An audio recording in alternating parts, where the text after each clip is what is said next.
Muy buenos días, tengan todas y todos ustedes. La Secretaría de Desarrollo Urbano y Vivienda de la Ciudad de México les da la más cordial de las bienvenidas al conversatorio público sobre las acciones emergentes para la reactivación de la construcción.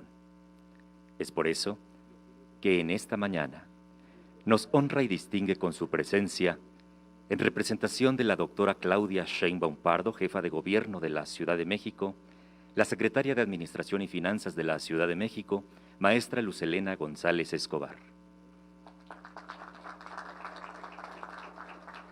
El presidente de la Cámara Nacional de la Industria de Desarrollo y Promoción de Vivienda, Canadevi Comisión Valle de México, Yuri Zagorina Larraqui. El presidente de la Asociación de Desarrolladores Inmobiliarios, ADI, maestro Enrique Telles Quenzler. El presidente nacional de la Cámara Mexicana de la Industria de la Construcción, CEMIC, Ciudad de México, ingeniero Sabino Varela Aramburo.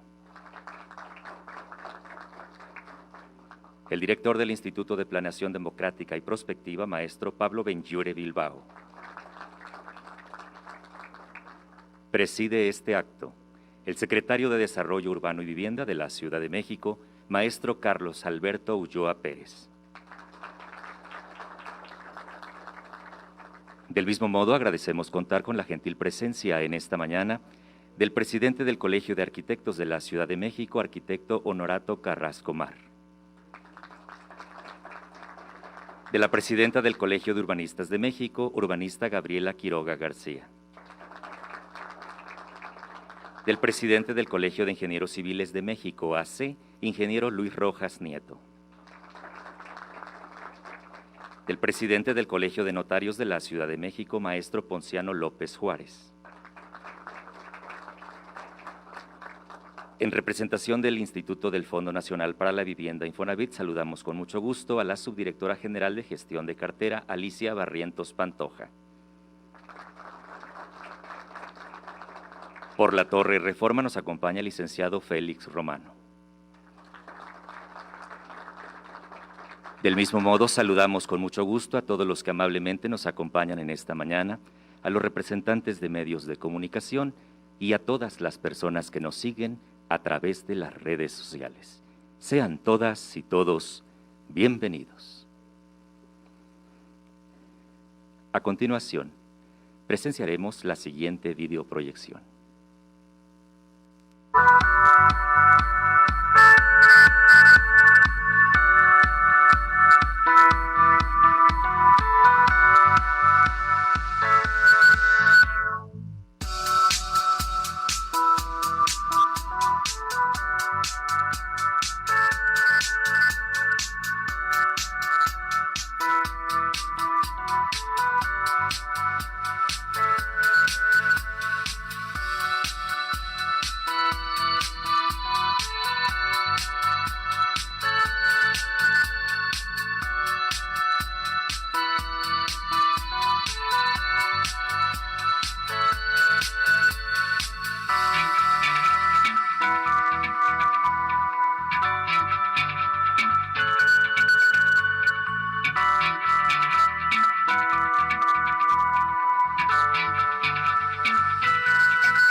Muchas gracias a todas y todos por su atención. Enseguida, damas y caballeros, escuchemos las palabras de bienvenida en representación de la doctora Claudia Sheinbaum Pardo, jefa de gobierno de la Ciudad de México, la secretaria de Administración y Finanzas de esta ciudad, maestra Luz Helena González Escobar.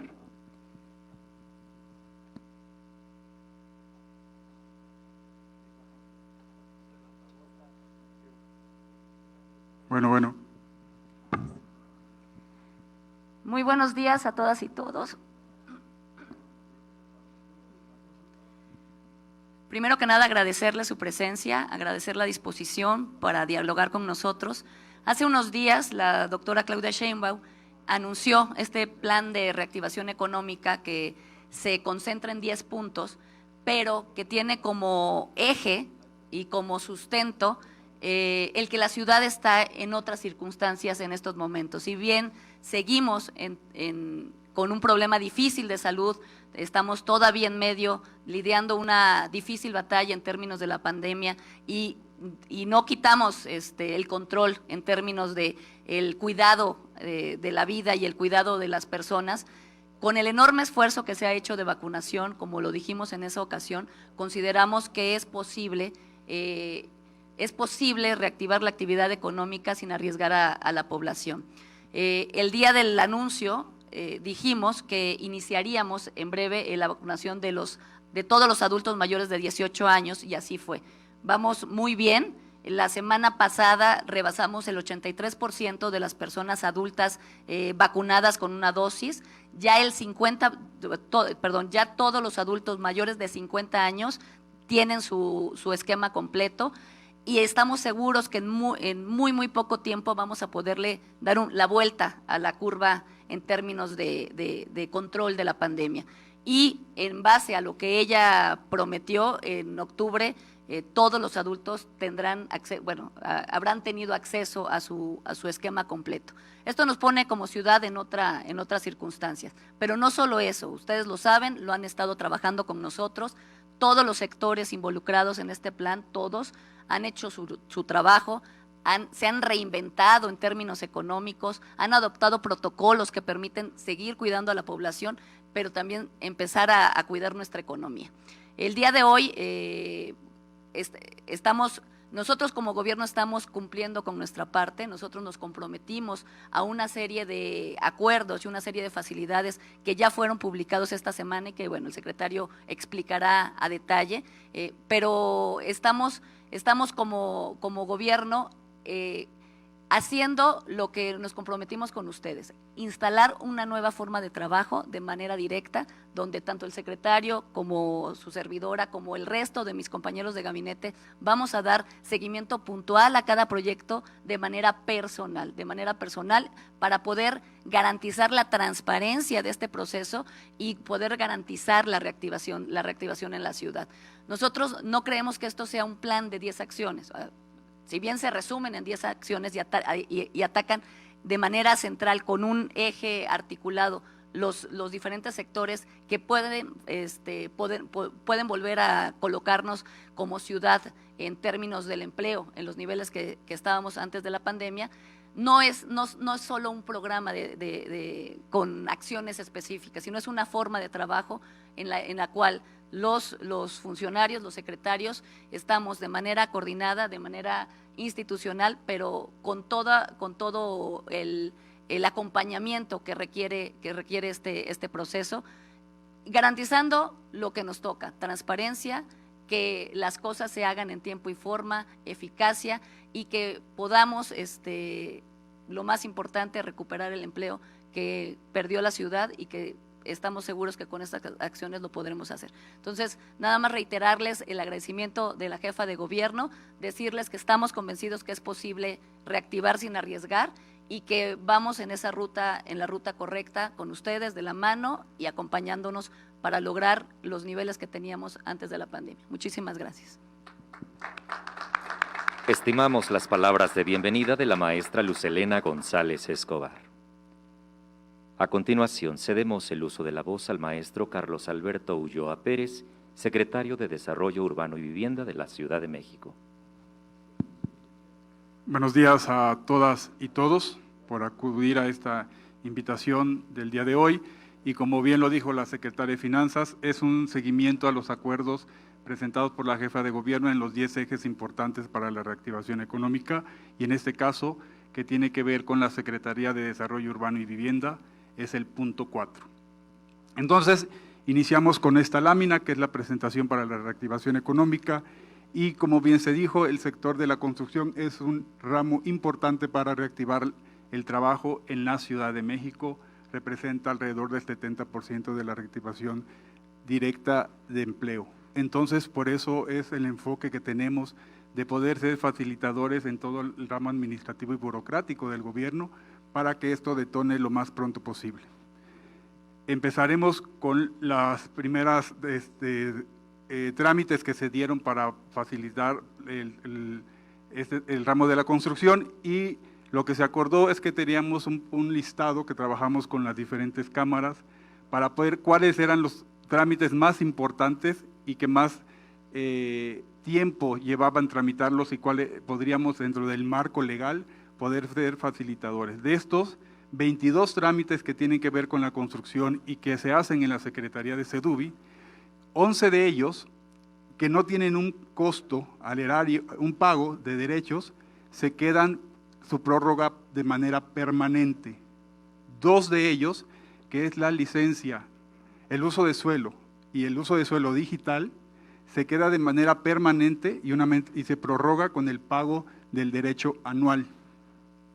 Los otros siguientes 9 trámites que tienen que ver con licencia se prorroga con el pago y con el aviso a la Secretaría de Desarrollo Urbano y Vivienda. Esos son los beneficios que tienen estos 22 trámites que tienen que ver con la construcción, que ustedes reiteradamente acuden a la ventanilla de SEDUBI.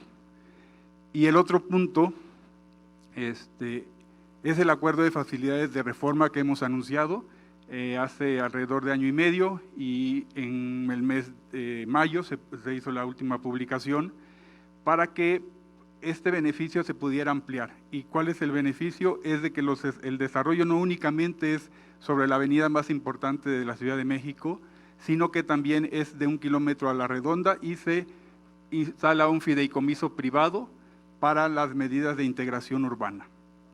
Esto, hasta el día de hoy, iniciamos con 24 proyectos, al día de hoy tenemos 27 proyectos registrados, 24 de ellos están sobre Avenida Reforma, el resto están alrededor en el perímetro de este kilómetro a la redonda. Ahí podrán ustedes ver en la pantalla el listado de proyectos que están con todos los permisos ya autorizados, legalizados y permitidos para que inicie la obra de manera inmediata.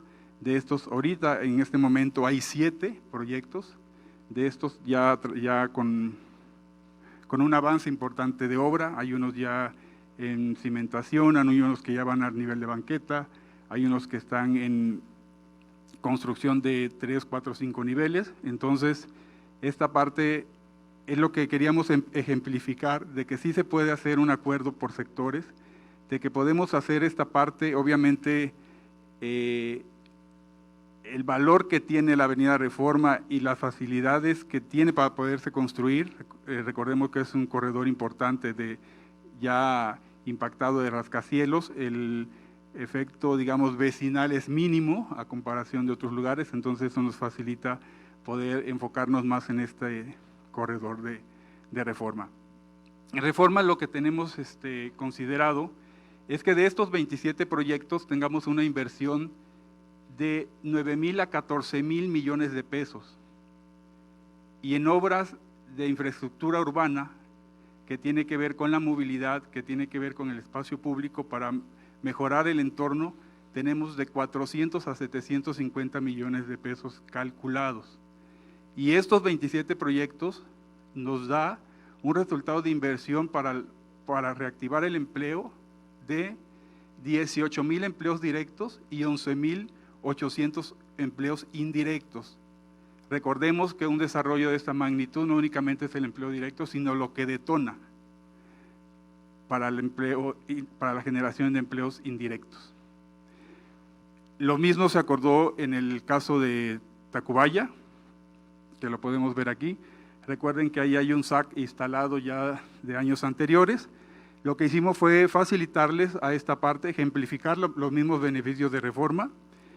Es que a partir de la publicación que se hizo, tenemos hasta el 31 de diciembre del 21 para la regularización de los trámites. Únicamente con el registro, a partir de la publicación tenemos 3 meses para el registro. Posterior a la publicación, tenemos 6 meses para presentar el impacto ambiental y el impacto urbano. Y hasta el 31 de diciembre del 2022, la regularización de trámites administrativos. En Tacubaya tenemos una característica que las obras de integración urbana se van directamente a la construcción del CETRAM, a la vivienda, a la generación y mejoramiento de 2 mercados, que es el mercado Tacubaya, que es el otro mercado que está alrededor como 3-4 cuadras, y tenemos el mejoramiento de espacio público, y la vivienda. En este caso, el del fondo de ese fideicomiso, se está construyendo hasta el día de hoy las mejoras de vivienda de construcción que decidió la jefa de gobierno que se invirtieran ahí los recursos para 185 viviendas. Eso quiere decir 185 familias. Son 16 torres, 185 unidades con un local comercial. Ahí tenemos un avance de construcción, lo puede ver en las imágenes, del 51.10% de avance. El compromiso es que la jefa de gobierno lo concluya y lo entregue a finales de este mismo año. Vamos en tiempo, llevamos creo todavía un porcentaje holgado de avance que lo vamos a cumplir. Y también decirles que este costo de inversión del fideicomiso del SAC Tacubaya, su costo total es de 120 millones de pesos, estas construcciones. Ahí va incluido el contrato de supervisión más el IVA, o sea, son 120 millones más el IVA, que costará la construcción de esta vivienda. Entonces, es donde podemos ver reflejados los beneficios que tienen y cuando se utiliza bien el recurso de los que son de las obras de integración de los desarrollos, una muestra de vivienda para esta zona de Ciudad Perdida de Tacubaya. Pasando al siguiente punto, las facilidades administrativas para la construcción de vivienda en espacios de la salud, de hospitales, escuelas y vivienda. Hicimos un acuerdo con la Secretaría de Medio Ambiente para que el registro de uso de suelo, únicamente con eso y el aviso se pueda realizar la construcción. Esto quiere decir que tengamos que tener la obra de manera inmediata para poder ser facilitadores a los desarrolladores. Hay una excepción de unas alcaldías. ¿Y por qué es esa excepción? Por la falta del agua. Tenemos unas alcaldías al sur, básicamente es Iztapalapa, Milpalta, Iztacalco, Tláhuac y Xochimilco, donde no entrarían en este acuerdo de facilidades para la vivienda de hospitales y escuelas. Ahí el registro es de la misma manera, se publicó el día de ayer en la tarde, si no mal recuerdo, y ya está, o sea, todas las presentaciones del día de hoy, todas sus publicaciones ya están emitidas en la Gaceta del Diario Oficial, unas se publicaron el día de ayer por la tarde. Estos igual tienen para el registro 3 meses y de 6 a 1 año, dependiendo del método de construcción, para el inicio de sus actividades. Pasamos al punto 4.5 de facilidades administrativas para proyectos de vivienda en la Ciudad de México en vías primarias. Recuerden que eso también es un espacio, un corredor urbano bastante generoso para poder desarrollarlos. No generamos tanto inconformidad con los vecinos, no estamos en una vía secundaria, sino en una vía primaria que por lo regular sus características de infraestructura se cuentan con ellas. Es igual de la misma manera, las mismas alcaldías que quedan con excepción de que se apliquen ahí, igual las mismas 5 alcaldías, igual el registro es de 3 meses y de 6 meses a 1 año para la regularización de su construcción del proyecto. Y luego tenemos la siguiente lámina. Este es otro otro de los trámites importantes también que va enfocado directamente a la micro y pequeños comercios.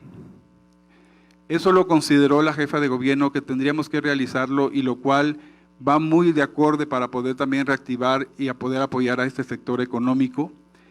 Es de que hicimos un estudio de 170,000 comercios de esta magnitud de micro o pequeños comercios. El 37% de ellos se encuentran en uso de suelo habitacional. Son alrededor de 57,000 comercios. Entonces lo que queremos nosotros es que tengan la certeza jurídica estos comercios, que son locales comerciales menores de 200 metros cuadrados. ¿Qué es lo que facilita este beneficio para este tipo de sector? Que ellos, con esa titularidad que tienen de su comercio, puedan acceder a créditos federales, locales y municipales, o en este caso con las alcaldías. Recuerden que muchos de estos no tienen ningún documento de este tipo, es únicamente el pago único y permanente para obtener el uso de suelo. Se hizo en la elaboración en base a un censo que hicimos por las zonas de estos comercios, y lo cual consideramos que era importante, y se consultó con la jefa de gobierno, y por eso se llevó a cabo este beneficio para este tipo de sector. Y otra de las cualidades más que tiene es que podemos tener un control de este tipo de comercios y de sus giros. Son alrededor de 205 giros que se establecen en este tipo de comercios. Entonces, igual ya publicado para que lo puedan tramitar. Recuerden que el uso de suelo es únicamente sobre el local, no sobre la propiedad. Y otra cualidad que tiene, que es intransferible el uso de suelo. El arrendatario, en el momento que deje el local, deja de tener efecto ese uso de suelo. Eso es para no poder lucrar con el traspaso del local. Obviamente, el nuevo inquilino podrá solicitar el uso de suelo para el giro que le corresponda y le será otorgado. Luego pasamos a la lámina 4.8. Aquí estamos también, que trabajamos con el Instituto de Planeación, con el doctor Pablo Benyure, que nos acompaña, sobre el asunto de la reconversión de oficinas a vivienda. Recordemos que uno de lo que nos dejó la pandemia fue de que pues dejamos de tener actividades en oficinas establecidas y mucha gente pues acudió a trabajar desde casa. Entonces han visto los desarrolladores ver la posibilidad de tener este beneficio para que esas oficinas o un tanto por ciento de sus oficinas puedan convertirse en vivienda. Ahí está la facilidad para que esto pueda suceder. Dependemos únicamente del uso de suelo que represente el inmueble para poder hacer la reconversión. Puede que caiga en un uso mixto, eso es mucho más fácil. En el caso de que no lo sea, tendríamos que acudir al Congreso para la solicitud del cambio de uso de suelo. Y también poder decirles que en las categorías de oficinas, recordemos que la categoría de la B son aquellos que tienen oficinas de más de 25 años y la C que tienen más de 40 años. Son oficinas que por lo regular, pues ya por el periodo de tiempo que tienen estas construcciones, hay ciertas características que para vivienda tendríamos que readaptarlas. Pero estamos dando esas facilidades para aquellos propietarios que así lo deseen y les convenga en cuanto a su negocio y les sea redituable este tipo de inmuebles. Pasamos a la siguiente lámina. Hay un acuerdo muy importante también de la jefa de gobierno, que se trabajó con la titular del INVEA, de poder ser facilitadores para el asunto de la supervisión de la obra. Esto lo externaron en reuniones anteriores de que se hiciera este trabajo, se lo externaron ustedes mismos, los desarrolladores, a la jefa de gobierno, y entonces llegamos al acuerdo que hasta el diciembre del 2021, únicamente en la construcción, el INVEA podrá hacer el trabajo de apercibimiento por aquella irregularidad posible que pudiera haber. Obviamente, se ejecutará algún tipo de sanción siempre y cuando esté violentando de manera severa el uso de suelo, o haya una orden judicial, o esté en una zona de riesgo inminente considerado y evaluado por Protección Civil. exhortamos, también hay un exhorto en la Gaceta para que las alcaldías pudieran acompañarnos en esta parte fundamental. Recordemos que ellos también tienen su propio INVEA en cada una de las alcaldías. Entonces hay un exhorto para que de manera solidaria podamos trabajar de manera coordinada con las 16 alcaldías para que esto pueda suceder. Eso sería, digamos, prácticamente todo el trabajo que hemos hecho, de los acuerdos que se han tomado. Esperemos que con esto estemos cumpliendo para poder coadyuvar a la Ciudad de México. Recordemos que pues todos vivimos en esta gran ciudad, somos parte fundamental, cada uno en nuestra trinchera como desarrolladores, como inversionistas, como Cámara, para poder potencializar y poder volver y generar empleo antes de lo que era la pandemia, o mucho mejor de lo que era antes de que llegara la pandemia. Yo creo que estamos listos para arrancar, obviamente con los cuidados necesarios, pero recuerden que las puertas y las ventanillas de la Secretaría de SEDUBI están abiertas para poder acompañarlos de manera personal. Está aquí, agradezco a mi equipo más cercano de la Secretaría de SEDUBI acompañándome a esta presentación, con la idea también de que es un compromiso conjunto de un equipo y de una instrucción que nos ha dado la jefa de gobierno. No me resta entonces más que pues agradecerles que nos hayan acompañado a las cámaras, Enrique, a la ADI, a diferentes instancias que tienen que ver con el desarrollo inmobiliario de la Ciudad de México, y recuerden siempre también a la ciudadanía que es parte fundamental de este desarrollo de la inversión privada, desde el presidente de la República hasta la jefa de gobierno, que nos lo ha instruido que trabajemos de la mano para poder salir adelante, y así lo estamos haciendo. Y también vamos a ir de la mano con los vecinos, informándoles cada paso y cada desarrollo que haya, para que ellos también estén en constante conocimiento y sepan también a dónde van sus medidas de integración, que realmente beneficien a su colonia y que esas medidas se queden donde ellos viven. Pues muchas gracias a todos, muchas gracias a todas, que tengan muy buen día. Agradecemos el uso de la voz del maestro Carlos Alberto Ulloa Pérez. Iniciamos sesión de preguntas y respuestas con Israel Zamarrón de Forbes México. ¿Qué tal? Buenos días a todos. De este lado, acá. Secretario, primero preguntarle sobre estos proyectos que nos mencionó de Paseo de la Reforma, que son 24 sobre Paseo y 3 en el entorno. Saber si ya están también autorizados y contemplados, por ejemplo, Puerta Reforma, que está aquí adelante, es un predio, un desarrollo también bastante importante, y Torre Colón también, por ejemplo, acá en la Glorieta de Colón, que también es un proyecto que ya viene de tiempo, pero bueno, son proyectos de alto impacto, saber si están contemplados en estos proyectos. Gracias. Dentro de los 27 está el proyecto de Colón.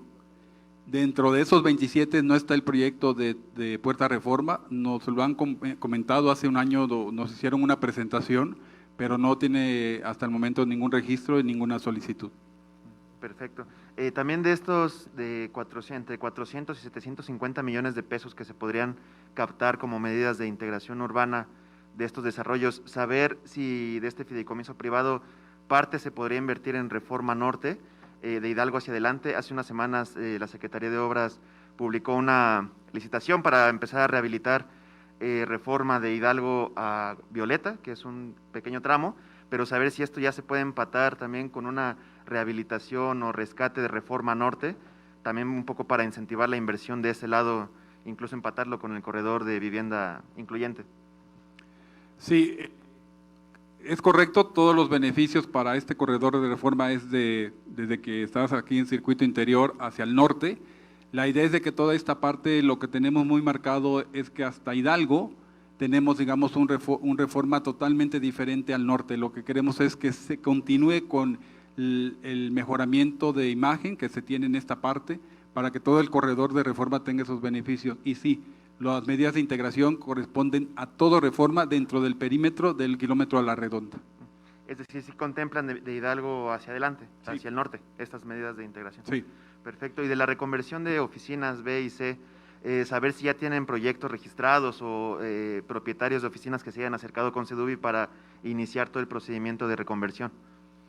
Nos lo han comentado en diferentes reuniones, ese tipo de interés se ha publicado el día de hoy.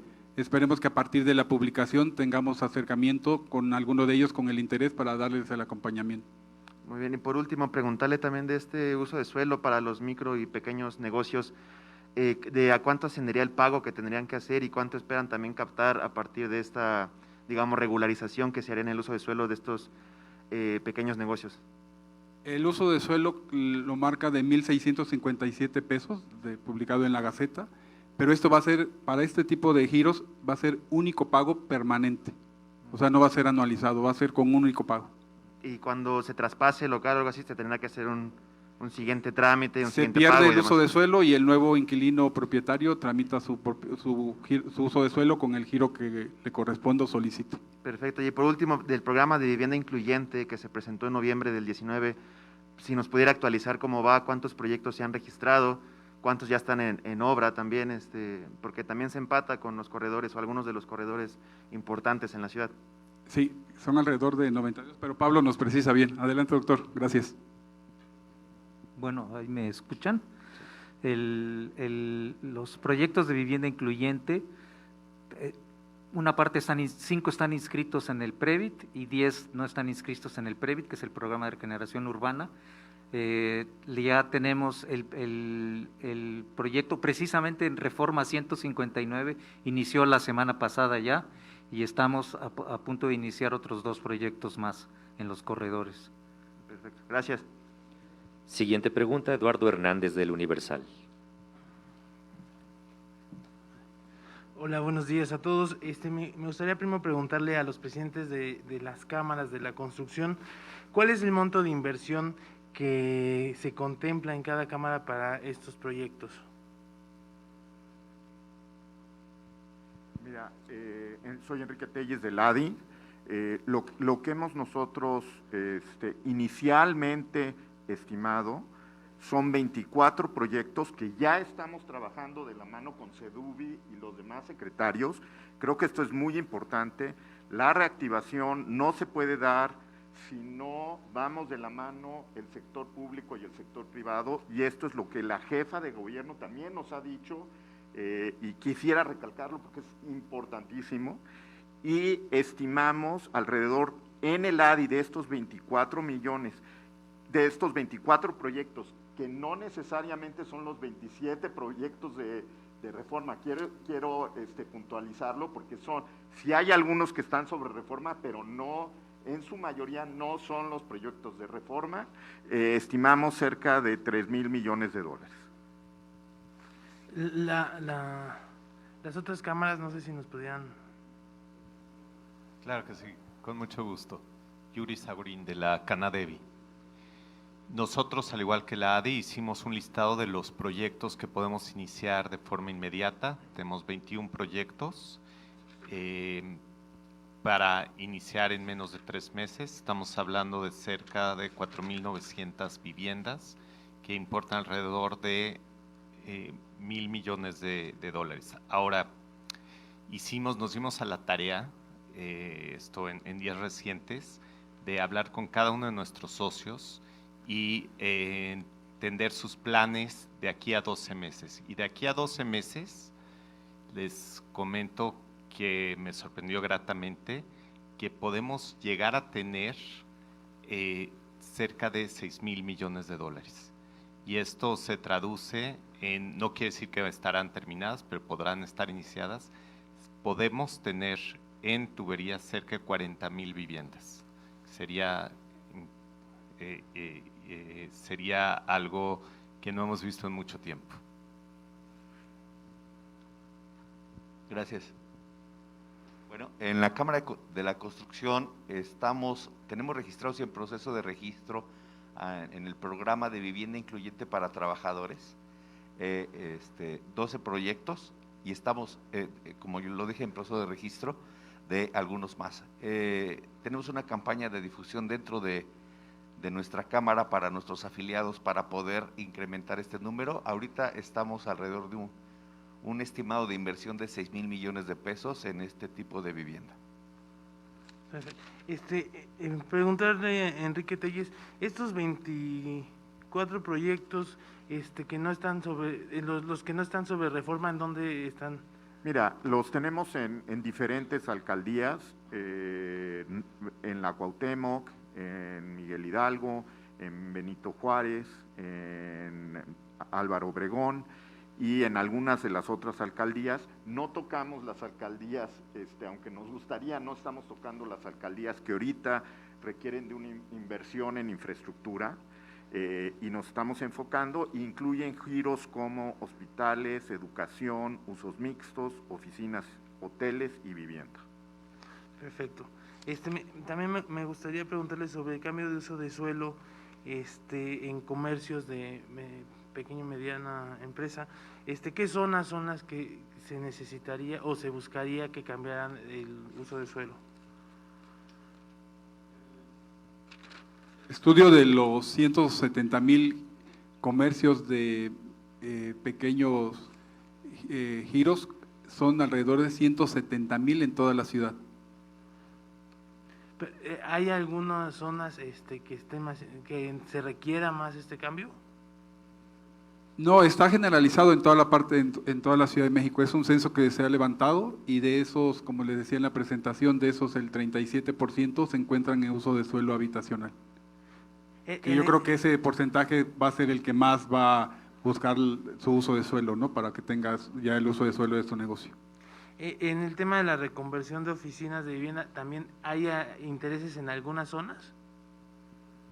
Sí, eso está centralizado en las alcaldías centrales, más que nada el interés, que es Cuauhtémoc, Miguel Hidalgo, Benito Juárez,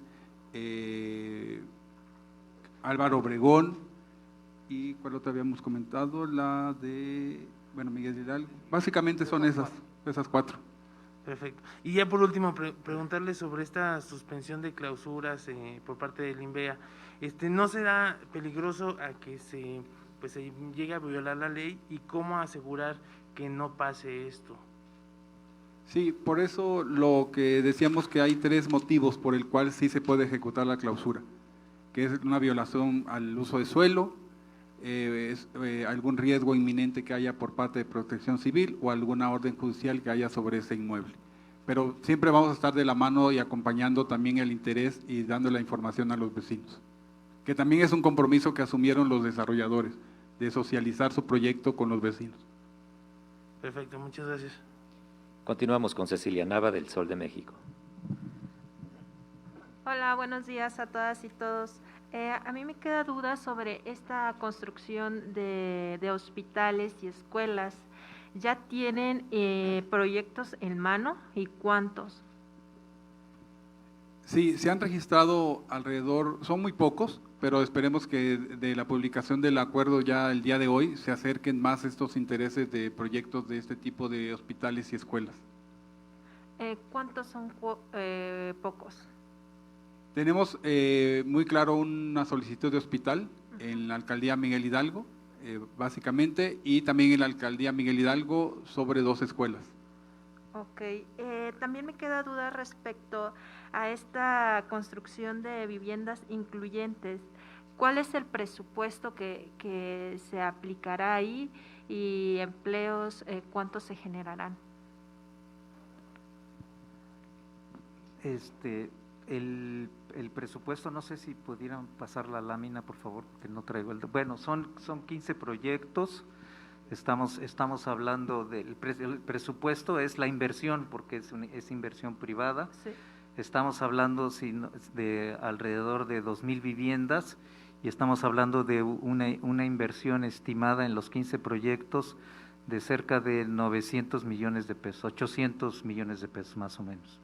Ajá, también se había comentado en un principio, si no mal recuerdo, que era el 30%, creo que se bajó al 20%. ¿Me puede aclarar esta cifra en cuánto está? No, es el 30% de vivienda incluyente. Ok, el costo para que una persona adquiera estas viviendas, ya lo calcularon, se había comentado que en 1 millón, no me acuerdo la cantidad exacta. No, son viviendas que van desde 650,000 pesos a alrededor de 950,000 pesos, Okay. 1 millón. Ok, y también habían comentado de que proyectos de vivienda incluyentes no van a estar sobre reforma, y hablaban también de la inversión que se iba a generar y de los empleos que se iban a generar en la construcción aquí en Reforma. ¿Me puede comentar cuál va a ser el valor de adquisición de cada uno de estas viviendas para la población? El de vivienda incluyente.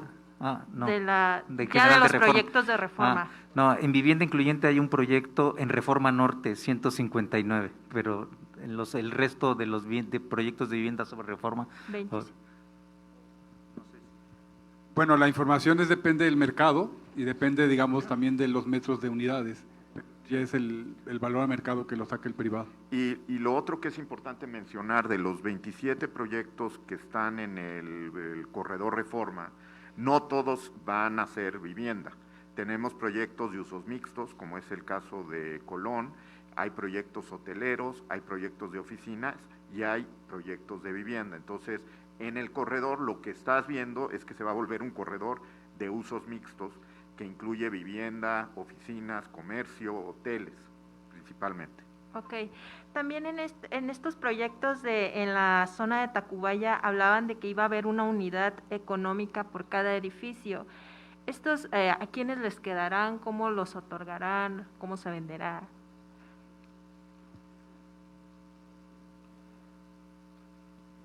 En el caso de Ciudad Perdida, es Sí. el local comercial que hay dentro de la unidad. Ajá. Son 185 unidades de vivienda más el local comercial. Ajá. O sea, va a haber uno en este edificio, pero ¿a quién le quedará o cómo? Se queda en la administración de todo el conjunto habitacional. Ok. Sí. Gracias. No, al contrario. Enseguida Karen Guzmán de Milenio. Hola, buenos días a todos. Tengo 3 preguntas. La primera es, ¿qué implica el otorgar permisos de esta manera tan rápida? La gestión de vecinos, ¿cómo lo van a manejar? Y entre esto, ¿qué fallas o riesgos podrían existir? Y también, si ven ustedes que pueda existir algún riesgo de corrupción. También, ¿cómo ha sido la experiencia que han tenido con la reconversión de edificios hasta ahora? Sé de uno que está en La Viga, que lo convirtieron en hospital, pero ¿qué tan difícil es poder reconvertir un edificio de esta forma? Y también, si alguno de los agremiados de la ADI está interesado en la reconversión de edificios de oficinas a vivienda. Gracias. A ver, mira, nos preguntaba si en el ADI estamos interesados al respecto de la reconversión.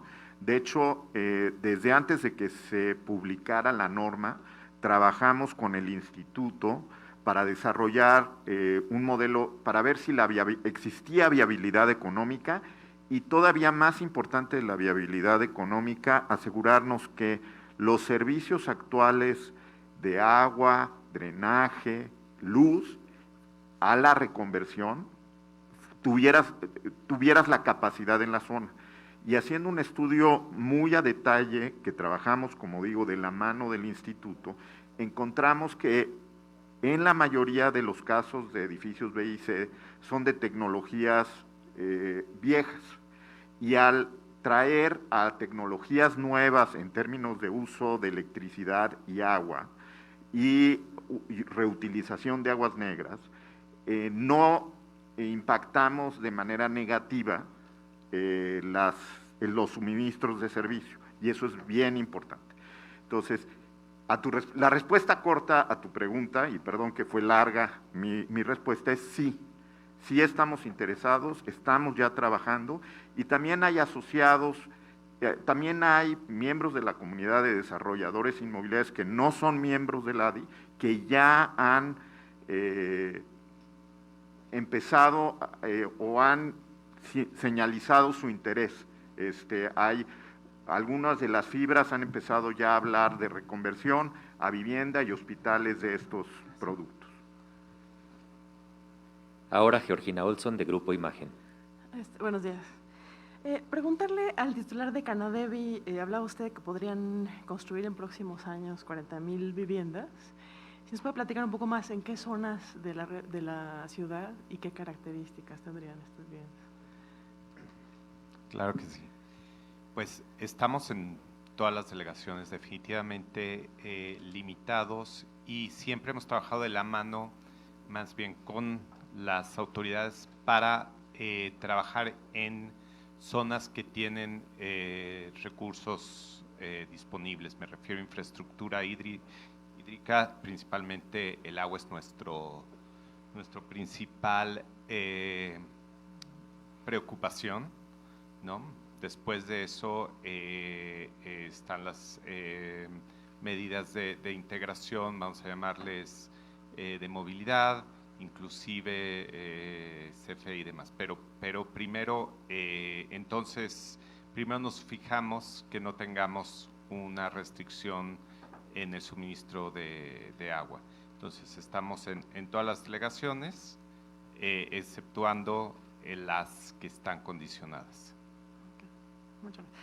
Y justo relacionado con esto, preguntarle al titular de SEDUBI, la mayoría de los proyectos, estos 27 proyectos se refieren a reforma, están también los proyectos de vivienda, y escucho que están dándole prioridad a las alcaldías donde hay toda la infraestructura, ¿no? Entonces, preguntarle si no existe el riesgo de que haya un poco de desequilibrio y no se invierta suficiente en viviendas que requiere población de estratos más bajos. Precisamente por eso estamos acompañándonos en ese proyecto con la Canadevi.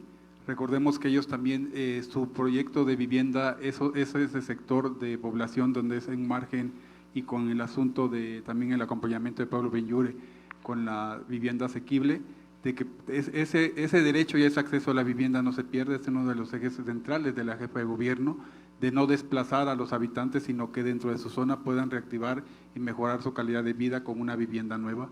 Ese factor es importante para seguirlo trabajando.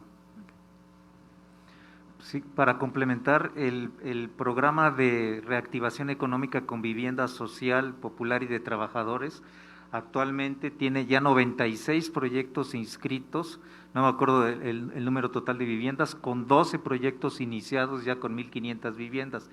Esto es importante mencionar porque este programa va orientado a vivienda asequible de bajo precio, que va desde, como mencionaba, sí, la incluyente va de 650 a 1 millón, aquí va a veces, porque el Infonavit tiene un crédito más alto, puede llegar hasta 1,500,000 o 1,800,000, depende del crédito Infonavit en el programa de vivienda de trabajadores. Es decir, que en todos los casos son viviendas asequibles, estos 96 proyectos que ya tenemos inscritos, con 12 en marcha, ¿no? Ya desarrollados fundamentalmente en las alcaldías centrales. ¿Y esos 96 proyectos, qué inversión habrá en ellos? ¿Me podrían regresar la lámina, por favor? Porque, bueno, aquí la traigo. Son 96 proyectos. Muchas gracias. Son alrededor de 2,000, en el caso del PRUVI tenemos una inversión de 898 millones, en el caso de la vivienda de trabajadores son 936 millones, y en el caso del programa de vivienda popular y social son cerca de 10,400 millones de inversión. Okay. Y rápidamente, nada más muchas gracias, por el titular de SEDUBI, preguntarle, si una empresa quiere hacer reconversión de oficina a vivienda, ¿qué requisitos tienen que cubrir y en qué casos pasa por el Congreso? Porque ahí creo que no está muy claro todavía. Para ser claros, recordemos que el uso de suelo es el que determina el funcionamiento del inmueble. Tenemos edificios que tienen el uso mixto, pero siempre han sido oficinas. Entonces, la reconversión es inmediata, es únicamente con la notificación a la Secretaría de SEDUBI y obviamente la modificación de toda la estructura hidráulica y demás que se requiere para habilitarlo como vivienda. En el caso de que únicamente sea oficina y no tenga el uso de suelo de vivienda, haremos el acompañamiento para la solicitud al Congreso. Okay. Y rapidísimo, para el titular de la ADI, ¿qué tan atractivo es esta reconversión? Es decir, ¿qué tanto les interesa la reconversión? Mira, como comentábamos hace un momento con tu colega, es uno de los temas que estamos ahorita analizando, muy enfocados en productos B y C, porque obviamente son los que más se han afectado ahora con la gran competencia de nuevos productos de calidad A y AAA. Entonces hay un desplazamiento hacia esos productos y de nuevo, muchos de estos edificios están muy bien localizados y por eso es el interés de la reconversión hacia vivienda. Muchas gracias. Última pregunta, Sandra Hernández de La Jornada. Gracias. Buenos días a todos. Ya nada más siguiendo la pregunta de mi compañera, ¿cuántos cambios de uso de suelo prevén de oficina a vivienda, más o menos? Pues no tenemos ninguna solicitud, la publicación apenas salió el día de hoy. Esperemos que se registren lo más posible para poder hacer y a darle el acompañamiento como institución de gobierno, pero hasta el momento oficialmente no hay ni una solicitud. No, pero más o menos ¿cuántos prevén que pudiera ser o que están en este caso? No sé, aquí se me puede acompañar el director, más o menos, Rafa. Alrededor de 50, me dice. Perfecto. Que estos eventualmente pudieran estar acompañados para su cambio en el Congreso.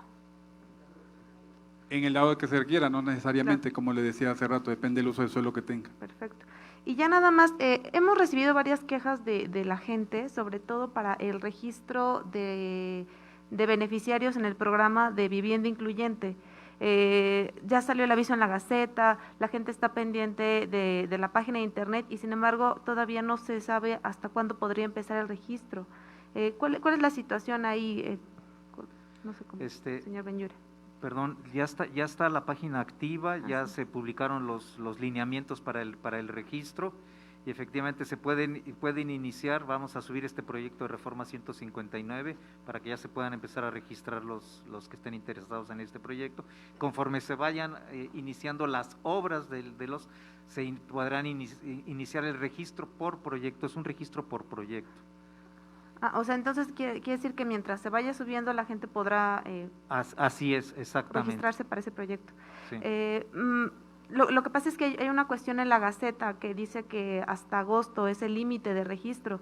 Hay una cuestión ahí donde la gente está un poco preocupada porque piensa que se le pudiera pasar el plazo para poder aspirar a una vivienda de este tipo. Lo voy a checar porque no es un programa que va en principio hasta 2024. Perfecto. Entonces no tiene limitaciones de registro, Perfecto. ¿Y cómo avisarían a través de la Gaceta, no sé si es a través de la Gaceta, el inicio de los proyectos, de cada uno de los proyectos, para que la gente sepa a qué pudiera registrarse? En la página del programa se van a anunciar, no en la Gaceta, sino en la página del programa, donde se van a registrar directamente la gente. Perfecto. Muchísimas gracias. Muchas gracias a todas y todos. Y así llegamos al término del conversatorio público sobre las acciones emergentes para la reactivación de la construcción. La Secretaría de Desarrollo Urbano y Vivienda de la Ciudad de México agradece en su fina atención y gentil asistencia, deseando que sigan teniendo todas y todos un excelente día.